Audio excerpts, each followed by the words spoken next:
बिस्मिल्लाहिर्रहमानिर्रहीम। अस्सलाम वालेकुम नाज़रीन, आप यूट्यूब चैनल देख रहे हैं। मैं इमरान खान हूँ। पाकिस्तान तहरीक इंसाफ के तमाम समझदार लोग पाकिस्तान तहरीक इंसाफ की क़यादत को ये कह रहे हैं कि शहबाज शरीफ की ऑफ़र को पकड़ लें और शहबाज शरीफ ने जो एक डींग मार दी है या शहबाज शरीफ साहब ने जो बात कर दी है उनकी बात को पकड़ लें और अब इनको भागने मत दें। इन्हें कहें कि इंक्वायरी करवाएँ 2018 के इंतखाबात की भी और 2024 के इंतखाबात की भी। इनका कोई कंपैरिजन ही नहीं है। पूरी दुनिया ये जानती है, तमाम रिपोर्टें इसके बारे में ये कह चुकी हैं कि 2024 में जो हुआ पाकिस्तान के अंदर इंतखाबात के साथ, वो इससे पहले तारीख़ में कभी नहीं हुआ। जो इस मरतबा मिलिट्री जर्नल्स ने किया और फॉर्म 47 जारी किए, इलेक्शन कमीशन को साथ मिला के, काजी फ़ायज़ ईसा को साथ मिला के, 2 पॉलिटिकल पार्टीज़ को साथ मिला के, ऐसा पाकिस्तान की तारीख़ में कभी नहीं हुआ। प्री पोल रिगिंग की भी ऐसी एग्ज़ाम्पल्स कभी नहीं मिलती और इलेक्शन को डकैती के ज़रिए से रात गए चोरी करने की भी ऐसी एग्जांपल्स कहीं नहीं मिलती। तो फौरी तौर पे बार बार प्रेस कॉन्फ्रेंस करें, पाकिस्तान तहरीक इंसाफ इसको असम्बली के फ्लोर पे कहे, हर जगह पे कहे, शहबाज शरीफ जहाँ नज़र आए या उनके वज़रा नज़र आए उन्हें कहे जी आप शफाफ तहकीकात करवाएं, आपने ये खुद ऑफ़र की है कि इलेक्शन दोनों खोल देते हैं, तो आइए इसको खोलिए और इसके ऊपर बात कीजिए, इसके ऊपर रोला डाल के रखें। क्योंकि शहबाज शरीफ ने एक रिकॉर्ड सीधा करने की कोशिश की है कि जनाब मैंने तो आपको ऑफ़र किया था कि आप तहकीकात करवा लें, लेकिन आप भाग गए। तो अब शहबाज शरीफ को आप भागने ना दें, बल्कि उन्हें आप कहें कि आइए और ये तहकीकात फौरी तौर पे गैर जानिबदाराना और शफाफ तहकीकात शुरू करवाएं। नाज़रीन, एक स्टेटमेंट जावेद हाशमी साहब ने दिया, क्योंकि मैंने एक दिन पहले ये ख्वाहिश का इजहार किया था कि मैं उनका इंतज़ार कर रहा हूँ कि वो कब स्टेटमेंट देते हैं, तो उन्होंने मारंग बलोच के हवाले से एक स्टेटमेंट दिया है। तो पहले मैं आपको स्टेटमेंट उनका पढ़ के ज़रूर सुनाऊंगा।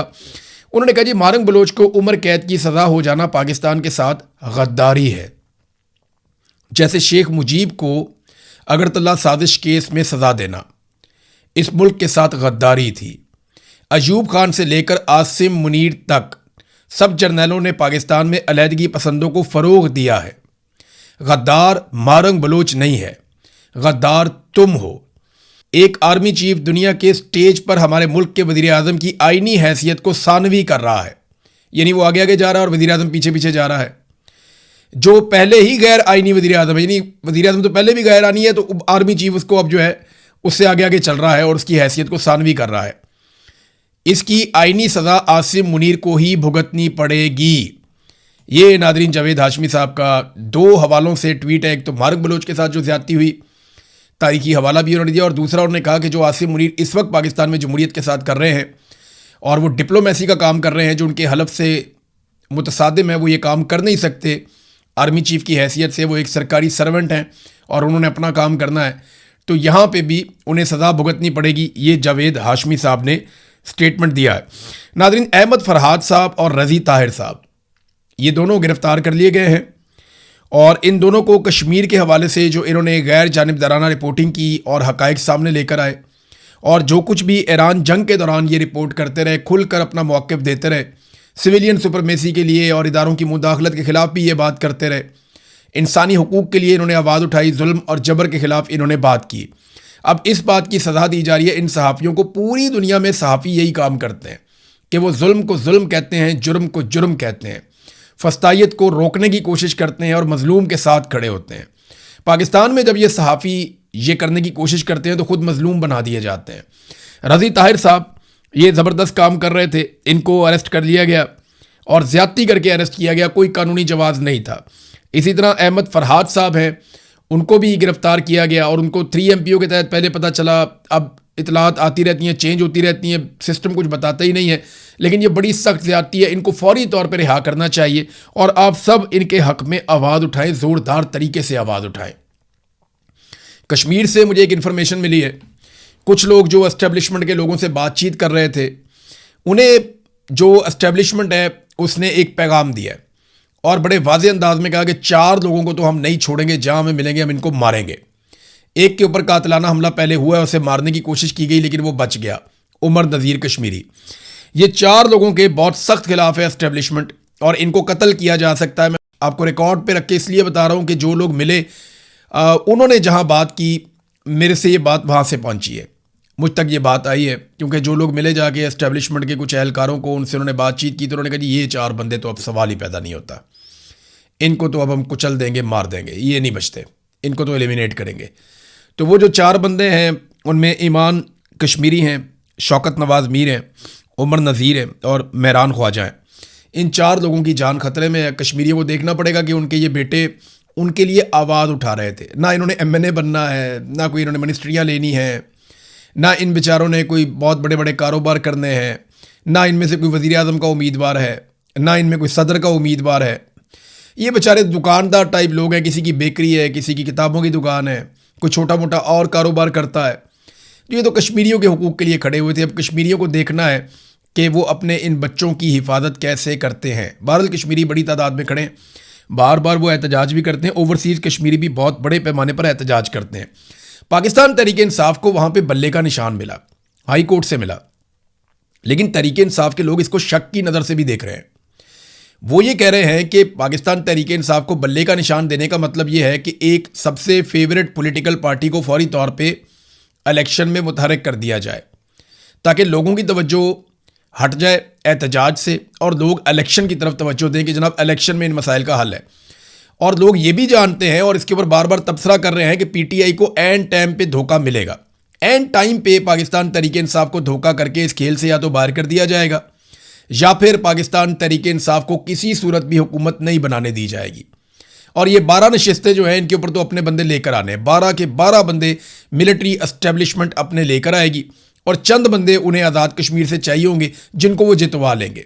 2-4 वो आज़ाद जितवा लेंगे और एक मतंजन सा बना के या उन आज़ाद जीतने वालों को वो IPP में या किसी भी जमात में शामिल करवा के बड़े आराम से एस्टेब्लिशमेंट आज़ाद कश्मीर में अपनी हुकूमत बनाने की कोशिश करेगी। तो ये एक ट्रैप समझा जा रहा है और लोग इसके ऊपर बात भी कर रहे हैं कि इस ट्रैप में नहीं आना चाहिए। अब होना क्या चाहिए, देखें, आइडियल सिचुएशन तो ये है कि वहाँ पे फेयर एंड फ्री इलेक्शन हो, एक नई हुकूमत बने और वो फौरी तौर पे आइन में तरमीम करके इन सीटों का फैसला करे। लेकिन अब होता क्या है, क्योंकि फजलुर रहमान साहब भी अब मुज़ाकरात के अंदर पड़ गए हैं, महमूद अचकज़ई साहब भी पड़ गए हैं, कुछ लोग जो हैं वो कश्मीर में पहुँचे हैं, उन्होंने मुज़ाकरात किए, बातचीत की है कश्मीरी रहनुमाओं से। तो अभी बातचीत आगे बढ़ेगी तो हमें समझ आएगी। बहरहाल ओवरसीज़ पाकिस्तानियों से मेरी बात हुई, मुलाकात भी हुई, वो काफ़ी गुस्से में है और उनका एक ही शिकवा है कि यार हम कोई गद्दार हैं, हम कोई मुल्क के दुश्मन हैं, यार हम पाकिस्तानी, पाकिस्तान से हम लोग प्यार करते हैं। आप हमारे पासपोर्ट चेक कर लें, आप हमारी हर चीज़ देख लें उठाकर। हमने पाकिस्तान से कभी नफ़रत नहीं की, हमने पाकिस्तान से या पाकिस्तान के इदारों से कभी नफ़रत नहीं की। हम तो हमेशा इनको प्यार करते रहे, सल्यूट करते रहे। लेकिन आज अगर हमने अपना हक मांग लिया तो इन्होंने हमें गद्दार करार दे दिया। यही हुआ था बंगालियों के साथ, यही हुआ था महाजरों के साथ, यही हुआ बलोचों के साथ, फिर यही हुआ कबायलियों के साथ, यही हुआ पश्तूनों के साथ और आज यही हो रहा है कश्मीरियों के साथ। पंजाब में भी जो आवाज़ उठाता है उसको गद्दार डिक्लेयर कर दिया जाता है। यहाँ पाकिस्तान से बाहर बहुत सारे लोग बैठे, उनको 100-100 साल की सज़ाएँ सुना दी पकड़ के। वो पाकिस्तान में थे भी नहीं, उन्होंने कोई जुर्म भी नहीं किया, उनको भी सज़ाएँ सुना दी गई हैं। तो पाकिस्तान तहरीक इंसाफ को इंतखाबी निशान मिल जाने को भी एक धोखे के तौर पे देखा जा रहा है। लेकिन अभी आप कुछ कह नहीं सकते, अभी बहुत सारी चीज़ें अगले चंद दिनों में होंगी और उनसे हमें आइडिया हो जाएगा कि सूरत हाल किस तरफ जा रही है। एक और नादरीन खबर है, इमरान खान साहब की बहनों से एक सवाल पूछवाया गया कि जनाब दुनिया भर में आसिम मुनीर का शुक्रिया अदा किया जा रहा है, पाकिस्तान का शुक्रिया, पाकिस्तान के ट्रेंड चल रहे हैं, तो आप इसके बारे में क्या कहती हैं? तो इमरान खान की बहनों ने कहा जी कहाँ पे ट्रेंड चल रहे हैं, किस चीज़ का शुक्रिया अदा करें? मैंने सारा सोशल मीडिया ट्विटर देखा, एक ट्वीट शुक्रिया की नहीं मुझे मिली। तो इनका किस बात पे शुक्रिया अदा करें? इस बात पे करें जो उन्होंने कश्मीर में किया है, इस बात का शुक्रिया अदा करें जो उन्होंने 26 नवंबर को कत्लेआम किया। जो जुल्म ये इमरान खान पर कर रहे हैं इनका कभी कोई शुक्रिया अदा नहीं करेगा। लोग बद्दुआएं दे रहे हैं। हम ख़वातीन के साथ यहाँ अडियाला के बाहर होता हुआ जुल्म देख रहे हैं जो हमारे साथ होता है, पूरे पाकिस्तान ने देखा है। हम इस बात पर शुक्रिया अदा करें इनका। अपने मोहल्ले में आप आवाम की मारपीट करें और बाहर जाकर सुलह सफाई करवाएं, इस पर शुक्रिया कोई नहीं करता। ये इमरान खान की बहनों ने टका कर जवाब दिया जब सवाल उनसे पूछा गया।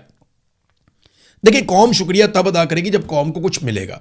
नंबर एक, सबसे पहले कौम को उनका हक मिले कि वो जो फैसला करें उस फैसले के मुताबिक मुल्क चलना चाहिए। पहला हक तो ये है। दूसरा, जो लोग मुल्क चला रहे हों वो इस नीयत के साथ चलाएं कि कौम आगे बढ़े, तरक्याती मंसूबे लगें, तरक्याती बजट ज़्यादा हो, लोगों की तनख्वाहों में इजाफा हो, लोगों की आमदन बढ़े, महंगाई कम हो, गुर्बत कम हो, बेरोज़गारी कम हो, बाहर से सरमायाकारी, ये सारी चीज़ें आप करेंगे तो लोग आपका शुक्रिया भी अदा कर सकते हैं। लेकिन उसके लिए आपको लिजिटिमेट गवर्नमेंट होना चाहिए। अगर आपकी हुकूमत ही जाली है तो आप जितने मर्जी अच्छे काम करें, जैसे हसीना वाजिद थी, उसकी जाली हुकूमत थी, वो बहुत अच्छे काम करती थी, लोगों ने उठा के बाहर फेंक दिया। तो लोगों को, एक तो हुकूमत लोगों की होनी चाहिए कि लोगों की बनाई हुई हुकूमत बैठी हो और फिर वो लोगों की खिदमत करे, तो फिर एक रिलेशन बनता है लोगों में और गवर्नमेंट के अंदर। यहां आसिम मुनीर साहब ने 2023 में ताजरों से एक मुलाकात की थी, जब ये गल्फ ममालिक के विजिट वगैरह कर रहे थे। तो उस वक्त आसिम मुनीर साहब ने कुछ दावे किए थे। एक फील्ड मार्शल, आसिम मुनीर उस वक्त नहीं थे फील्ड मार्शल, तो इन्होंने कहा था 1 साल के अंदर पाकिस्तान की इकॉनमी मुकम्मल तौर पर दुरुस्त हो जाएगी और पाकिस्तान तरक्की की मनाजिल तय कर जाएगा 1 साल के अंदर, और 1 साल बाद एक बिल्कुल डिफरेंट पाकिस्तान होगा। ये उन्होंने ताजरों से बातें करते हुए आसिम मुनीर साहब ने कहा था। इन्होंने दावा किया कि मैं अरब ममालिक से होकर आया हूं, $100 अरब मैं अरब ममालिक से लेकर आ रहा हूं, $50 अरब सऊदी अरब देगा और उसमें से $25 अरब अपने कौमी खजाने में, यानी अपने जो रिजर्व्स हैं उनके अंदर रखे जाएंगे, और ये सारा पैसा सरमायाकारी के तौर पे आएगा, ये कर्जा नहीं होगा, ये पैसा पाकिस्तान में इस्तेमाल होगा। लेकिन इसके बावजूद अभी तक आसिम मुनीर साहब ने जब ये बात की थी, अब 4 साल हो गए इस बात को, लगभग 3.5 साल, 1 रुपए की इन्वेस्टमेंट नहीं लेकर आए। बल्कि यूएई ने जो हमें पैसे दिए थे उन्होंने वापस मांग लिए, और वो पैसे वापस करने के लिए हमने सऊदी अरब से कर्जा ले लिया। और अभी तक मौजूदा जो रजीम है इसने अवाम को आगाह ही नहीं किया कि सऊदी अरब से जो हमने कर्जा लिया है उसका मुआहदा क्या है, उसका सूद कितना है, उसके ऊपर हमने कितना इंटरेस्ट पे करना है, ये भी पाकिस्तानी कौम को नहीं बताया। और उसके बदले में हमने सऊदी अरब को दिया क्या कि जब तक ये पैसे आपके हमारे पास रहेंगे उतने अरसे में हम अपना जो है फौज या अपने हथियार जो है वो हम सऊदी अरब में भेज रहे हैं। हमने ये भी किया ना। तो वो मुआहदा क्या है? ना दिफाई मुआहदा हमने देखा, ना हमने वो मुआहदा देखा जिसमें पाकिस्तान ने सऊदी अरब से कर्जा लिया है, वो पैसा लिया है, किस बुनियाद पे लिया है, किस तरह वापस करना है, उसके ऊपर कितना सूद पड़ेगा, ये हमें नहीं पता, ना हमें कोई बता रहा है। तो बैरूनी दौरे इन्होंने रिकॉर्ड लगा दिए, दौरे कर करके। तो जब अमेरिका को ज़रूरत पड़ी तो अमेरिका के काम आते आते इन्होंने एक अच्छा काम कर दिया कि इस खित्ते के अंदर जो एक लड़ाई चल रही थी उसमें सुलह के लिए अपना किरदार अदा कर दिया। तो ये बड़ी अच्छी बात है, लेकिन इससे आम पाकिस्तानी को जो मिलना चाहिए था वो तो नहीं मिला। इन दौरों के नतीजे में इन्वेस्टमेंट आनी चाहिए थी। जितने दौरे इन्होंने आज़रबाईजान के करने थे, यानी बेशुमार दौरे, पूरे खानदान ने, टब्बर सारा जाता है मुरमुड़ आज़रबाईजान, और मुझे पता है क्यों जाते हैं। तो आज़रबाईजान के इन्होंने इतने दौरे किए, वहाँ से $2 अरब आना था, अभी तक नहीं है। कहाँ है $2 अरब जो इन्होंने आज़रबाईजान से लेकर आना था? मेरे ख्याल में इतना पैसा तो इन्होंने वहाँ जा जाके खर्च कर देना है जितना पैसा इन्होंने आज़रबाईजान से लेकर आना था। नाज़रीन, अब थोड़ा सा इंटरनेशनल न्यूज़ की तरफ आपको लेकर जाऊँगा। मेरे पास एक बहुत बड़ी खबर है आज। इंटरनेशनल ये चल रहा है कि ईरान ने फौरी तौर पे जो IAEA को मुआयना करवाना था वो अभी नहीं करवा रहे, और डोनाल्ड ट्रंप ने कहा मुझे भी कोई जल्दी नहीं है, ये टाइम आएगा तो ये चीज़ें हो जाएंगी। लेकिन मिसाइल प्रोग्राम का कोई तस्करा मौजूद नहीं है इस मुआहदे में। ये ईरानी सदर पाकिस्तान आए हुए, उन्होंने यहाँ पे कहा, और शहबाज शरीफ ने भी इसकी तायीद की कि ईरान का जो मिसाइल प्रोग्राम है उसका कहीं पे कोई तस्करा नहीं है। और ईरानी जो सदर है उन्होंने एक बात की, उन्होंने कहा जी हमारा जो मिसाइल प्रोग्राम है ना, इस प्रोग्राम की वजह से हमें ये सारी कामयाबी मिली है। यानी हमारे पास अगर मिसाइल ना होते जो कि हम अपने दिफा के लिए बनाए हैं, तो इसराइल और अमेरिका ईरान को इसी तरह तहस नहस कर देते जैसे उन्होंने गजा को तहस नहस किया है। और वो बूढ़ों या बच्चों पर किसी पर रहम ना करते, वो इंसानी हकूक की बात करते हैं। ये एक बहुत बड़ा झूठ है। अगर हम अपना दिफा ना कर सकते तो वो यकीनन हमारे मुल्क पर कोई रहम ना दिखाते और हमारी ताकत को तबाह कर देते। इसलिए हम किसी भी सूरत में अपनी दिफाई सलाहियतों पर कभी कोई मुज़ाकरात नहीं करेंगे। तो शहबाज शरीफ साहब ने कहा बैलिस्टिक मिसाइल तो दुनिया के मुल्कों के पास है, अगर ईरान के पास भी है तो इससे कोई प्रॉब्लम नहीं है, और ये मुआहदे का हिस्सा नहीं है। ये ईरान ने बड़ा कैटेगोरिकली, बड़ा क्लियरली उसने कह दिया है। एक नादरीन खबर आई है ऐसी अमेरिका से कि वहाँ भूचाल मचा हुआ है और हड़बड़ाहट मची हुई है कि ये क्या खबर है। मसला ये हुआ है कि अमरीकी तैयारे का एक पायलट, आपको याद होगा, वो गिर गया था ईरान में, जिसको निकालने के लिए बहुत बड़ा ऑपरेशन अमेरिकन ने किया था। उसका तैयारा गिरा तो उसने इजेक्ट किया अपने आप को और वो ईरान की सरजमीन पे उतर गया। उसने ये बताया कि जब मैं अपने तैयारे से बाहर निकल रहा था तो मैंने ईरानी ड्रोन्स के एक गौल को देखा जो एक साथ मिलकर जेलीफिश की तरह मुशाबत रखते हुए फॉर्मेशन में हरकत करने का मतलब यह कि हर ड्रोन दूसरे ड्रोन के साथ कनेक्टेड था। यानी उन्होंने हवा में जो शक्ल बनाई हुई थी वो एक मूवमेंट कर रहे थे और वो सिंक्रोनाइज थे एक दूसरे के साथ। उन सब ड्रोन्स की जो हरकत थी वो एक दूसरे के साथ कनेक्टेड थे, एक दूसरे के साथ फॉर्मेशन में हरकत कर रहे थे। फॉर्मेशन ये कहते हैं जैसे फौज चलती है ना, तो उन्हें पता है फॉर्मेशन क्या होनी चाहिए। कभी आपने देखा होगा स्टेडियम के अंदर तो लोग बहुत सारी शक्लें बनाते हैं, यानी नीचे परेड कर रहे होते हैं, अचानक से डी लिखा जाता है, अचानक से एफ लिखा जाता है, अचानक से कोई नाम लिख देते हैं, कोई परचम बना देते हैं, कोई फूल बना देते हैं। वो इस तरह के मुजाहरे करते हैं ना ग्राउंड के अंदर, जब आप देखते हैं स्टेडियम में, ये इसी तरह ड्रोन फॉर्मेशन के अंदर जा रहे थे। अब ईरान में अगर ये सलाहियत है तो अमरीकी इंटेलिजेंस जो है उसके अंदर एक नई बहस छिड़ गई है कि अगर ईरान ये कर सकता है और इस नामालूम ड्रोन सलाहियत को वो हासिल कर चुका है तो फिर बहुत बड़ी मुसीबत बन जाएगी। वो इस बात की तहकीकात कर रहे हैं कि या तो ये पायलट की कोई गलतफहमी है, वो ज़ख्मी था और वो नहीं समझ पाया, और अगर वो दुरुस्त समझ पाया और उसने वही चीज़ देखी है जो वो बता रहा है, तो इसका मतलब ये है कि बहुत जदीद मशीन ईरान तैयार कर चुका है जो मुस्तकबिल में बहुत मुश्किल से ही कोई कंट्रोल कर पाएगा कि एक फॉर्मेशन के अंदर ड्रोन्स हरकत कर रहे हैं। चाइना के पास इस किस्म की टेक्नोलॉजी है, वो ड्रोन्स के साथ कुछ आजकल फ़िज़ाई शोज़ वगैरह भी करते हैं, इस तरह की चीज़ें करते हैं, लेकिन वो छोटे ड्रोन्स होते हैं। ये जो खुदकुश ड्रोन्स हैं, अगर वो इस तरह मूव कर रहे हैं तो ये एक बड़ी मुसीबत बन जाएगी। नाज़रीन, दुनिया का सबसे ताकतवर कंप्यूटर, इसे सुपर कंप्यूटर कहते हैं। ये कितना ताकतवर है मैं आपको थोड़ा सा बता देता हूँ, और मैं आपको ये बताता हूँ कि ये कंप्यूटर चाइना ने बना लिया है। दुनिया का जो इससे पहले सबसे ताकतवर कंप्यूटर था वो अमेरिका के पास था। अमेरिका के पास हमेशा से दुनिया का सबसे ताकतवर कंप्यूटर था, और चाइना ने इससे पहले 2017 में एक सुपर कंप्यूटर बनाया था, लेकिन चाइना ने उसमें बहुत सारा सामान चाइना के बाहर से मंगा के लगाया हुआ था। आज जो चाइना ने अपना सुपर कंप्यूटर बनाया है वो सारा का सारा कंप्यूटर चाइना ने अपने मुल्क में तैयार किया है, तो वो खुद कफील हो गया मुकम्मल तौर पे, और उसने दुनिया का सबसे कामयाब और सबसे तेज़ और नंबर 1 सुपर कंप्यूटर बना दिया है। दुनिया में 500 जो टॉप के सुपर कंप्यूटर हैं उनमें अब अमेरिका दूसरे नंबर पे चला गया।